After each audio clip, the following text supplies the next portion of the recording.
60-70 ವರ್ಷ ವಯಸ್ಸಿನ ಹಿರಿಯರಿಗೆ ವಿಶೇಷ ಸಲಹೆಗಳು. ಮೊದಲನೆಯ ಸಲಹೆ, ನಿಮಗೆ ಬಾಯಾರಿಕೆ ಇಲ್ಲದಿದ್ದರೂ ಅಥವಾ ಅವಶ್ಯಕತೆ ಇಲ್ಲದಿದ್ದರೂ ಸಹ ಯಾವಾಗಲೂ ದಿನಕ್ಕೆ ಕನಿಷ್ಠ 2 ಲೀಟರ್ ಅಂದರೆ ದಿನಕ್ಕೆ 8 ಗ್ಲಾಸ್ ನೀರನ್ನು ಕುಡಿಯಿರಿ. ದೊಡ್ಡ ದೊಡ್ಡ ಆರೋಗ್ಯ ಸಮಸ್ಯೆಗಳು ಮತ್ತು ಅವುಗಳಲ್ಲಿ ಹೆಚ್ಚಿನವು ದೇಹದಲ್ಲಿ ನೀರಿನ ಕೊರತೆಯಿಂದಾಗಿಯೇ ಬರುವುವು.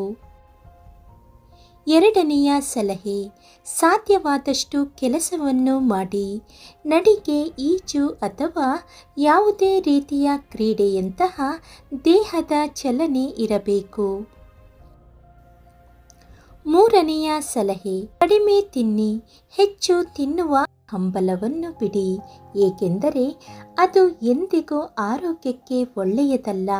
ನಿಮ್ಮನ್ನು ವಂಚಿತಗೊಳಿಸಬೇಡಿ, ಆದರೆ ಪ್ರಮಾಣವನ್ನು ಕಡಿಮೆ ಮಾಡಿ.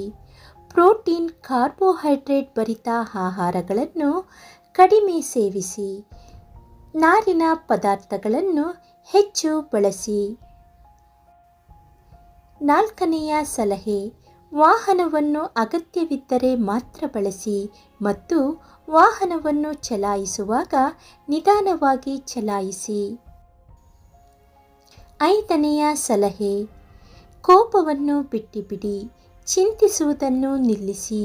ವಿಷಯಗಳನ್ನು ನಿರ್ಲಕ್ಷಿಸಲು ಪ್ರಯತ್ನಿಸಿ. ತೊಂದರೆಯ ಸಂದರ್ಭಗಳಲ್ಲಿ ನಿಮ್ಮನ್ನು ನೀವೇ ಸಮಾಧಾನಗೊಳಿಸಿಕೊಳ್ಳಬೇಕು, ಇಲ್ಲವೆಂದರೆ ಅವು ನಿಮ್ಮ ಆರೋಗ್ಯವನ್ನು ಹಾಳು ಮಾಡುವುವು.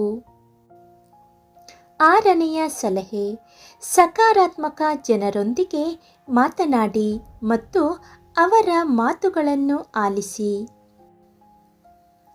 ಏಳನೆಯ ಸಲಹೆ, ಮೊದಲನೆಯದಾಗಿ ಹಣದ ಮೇಲಿನ ಬಾಂಧವ್ಯವನ್ನು ಬಿಟ್ಟುಬಿಡಿ.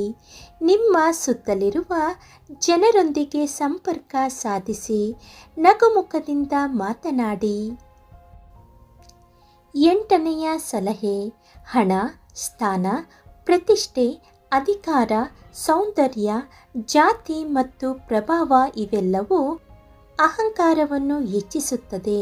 ನಮ್ರತೆಯು ಜನರನ್ನು ಹತ್ತಿರ ತರುತ್ತದೆ. ಒಂಬತ್ತನೆಯ ಸಲಹೆ, ನಿಮ್ಮ ಕೂದಲು ಬಿಳಿಯಾಗಿದ್ದರೆ ಅದು ಜೀವನದ ಅಂತ್ಯ ಎಂದರ್ಥವಲ್ಲ, ಆದರೆ ಜೀವನ ಸಾಗರದ ಅನುಭವ ನಿಮಗೆ ಎಂದರ್ಥ.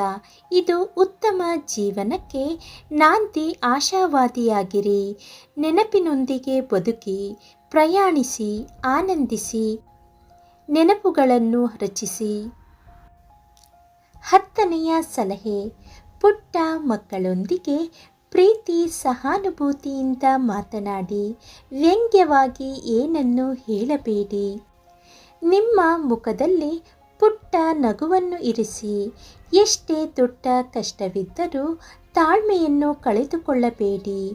ಕಷ್ಟ ಬಂದಾಗ ಯಾರ ಹತ್ತಿರವಾದರೂ ಸಹಾಯ ಕೇಳುವ ಮುನ್ನ 1000 ಬಾರಿ ಯೋಚನೆ ಮಾಡಿ, ಏಕೆಂದರೆ ಕಷ್ಟದ ಭಾರ ಸ್ವಲ್ಪ ಸಮಯ ಇರುತ್ತದೆ, ಆದರೆ ಸಹಾಯದ ಭಾರ ಜೀವನ ಪರ್ಯಂತ ಇರುತ್ತದೆ.